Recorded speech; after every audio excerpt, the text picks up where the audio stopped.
This is the one you've known as Jesus the Christ.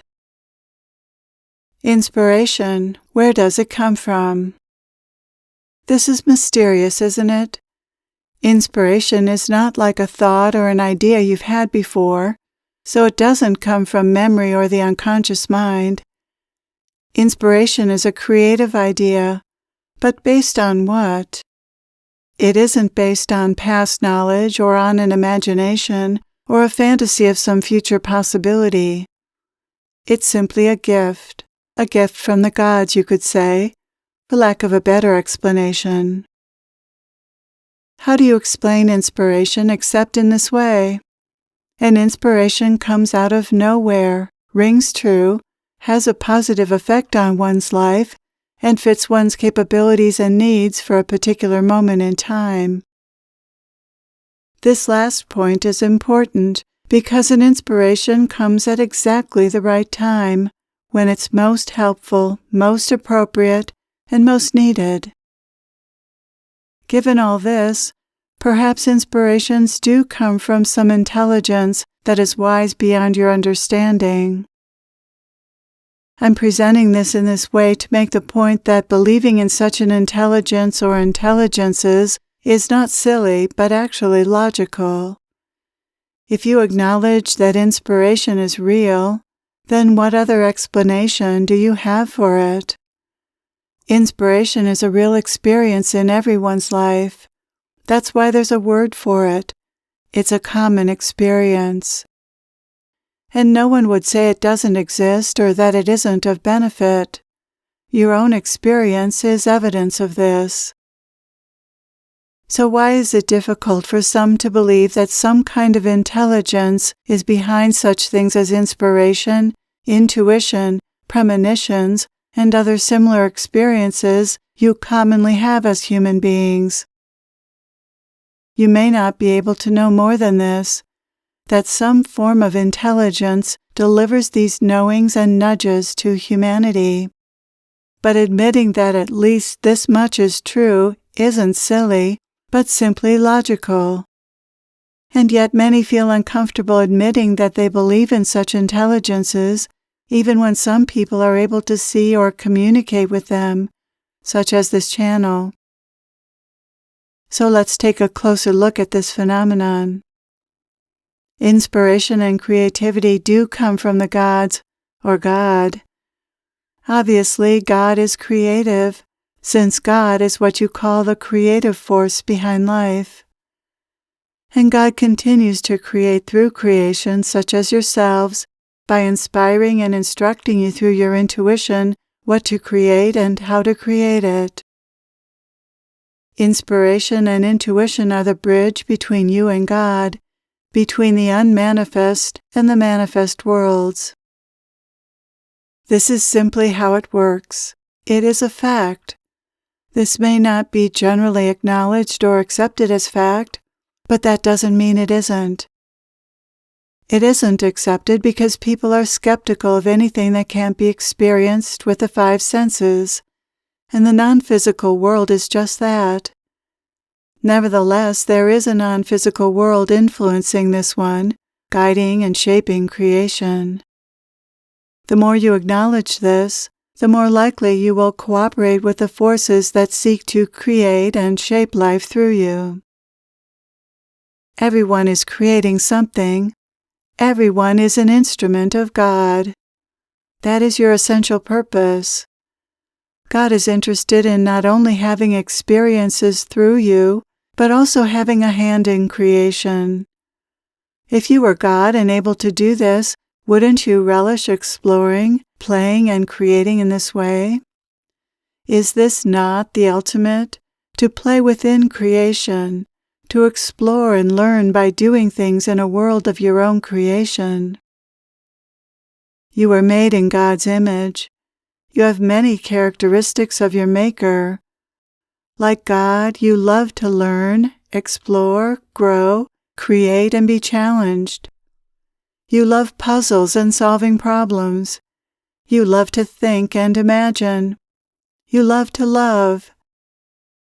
You have the same inclinations as the Creator because of your connection with the Creator through your heart. The heart is the divine's command post. It's where you receive your inspiration and specific instructions. So I will say a little more about the heart. The heart is your connection with the intelligences that are tasked with helping you be the instrument and creative agent you're meant to be. Your instructions from these intelligences are not delivered to you in words, but through a more subtle communication system, through your intuition and other subtle energies, such as inspiration, many of which land or are received in the center of your chest, in the area of the heart. To say much more about this is difficult, because language is inadequate and not well suited to the subtle realm. There are only a few words to describe this type of communication: inspiration, intuition, downloads, ahas, a light bulb turning on, or a sense of something being right, a yes or not right, a no. Even though the heart communicates so subtly, people are very aware of this other kind of communication that's distinct from thoughts. And since most have found this communication helpful, it's generally respected. Follow your heart, people advise, and everyone knows what that means. Nevertheless, an intuition or inspiration isn't always followed because the mind causes people to doubt it after the fact. Since there are always reasons to not do something, the mind can easily talk people out of following their intuition or inspiration. The mind's job is to provide a list of pros and cons on any subject, which has its usefulness, but the mind doesn't have the wisdom to determine what actions might be most fulfilling to one's soul at a particular time. The mind traffics in generalizations and information. It can only judge what might be practical, safe, and secure based on previous experience and knowledge. It doesn't know when to take action or what is true to do in any particular moment. Furthermore, the mind, in conjunction with the ego, has its particular point of view and set of values, which are often very different from the soul's or heart's. The mind is more concerned with safety and security, while the heart, although not unconcerned with safety and security, has growth, fulfilling one's life purpose, and love as its highest values. To fulfill your life purpose is the most satisfying thing you can do, but the mind has no idea what that is or how to fulfill it. The mind is a servant, the machinery of God's instrument, not the mastermind or architect of your life. It's the heart that holds the instructions for God's instrument, for how to lead the most fulfilling life possible.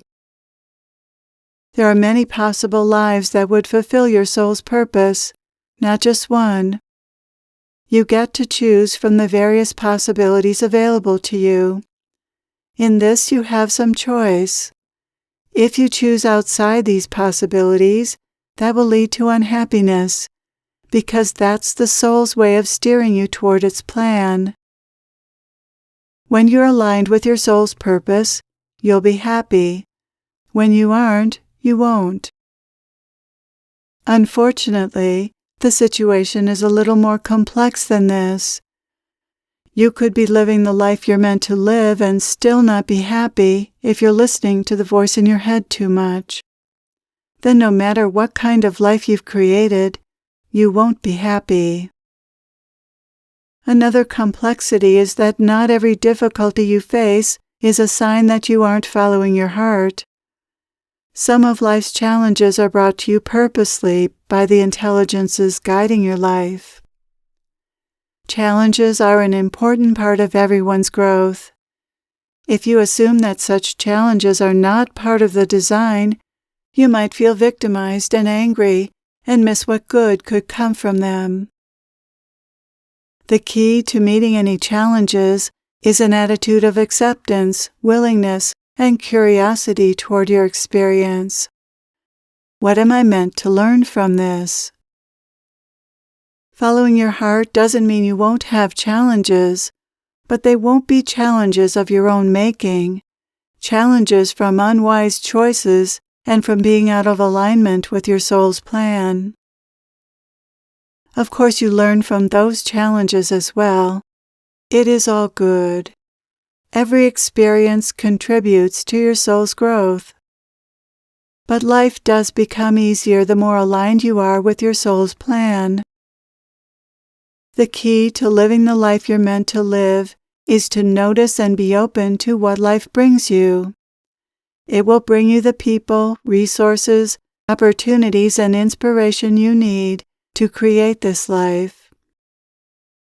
Life is bringing you what you need. The intelligences behind life are helping you design the life your soul wants for you and learn the lessons it intends.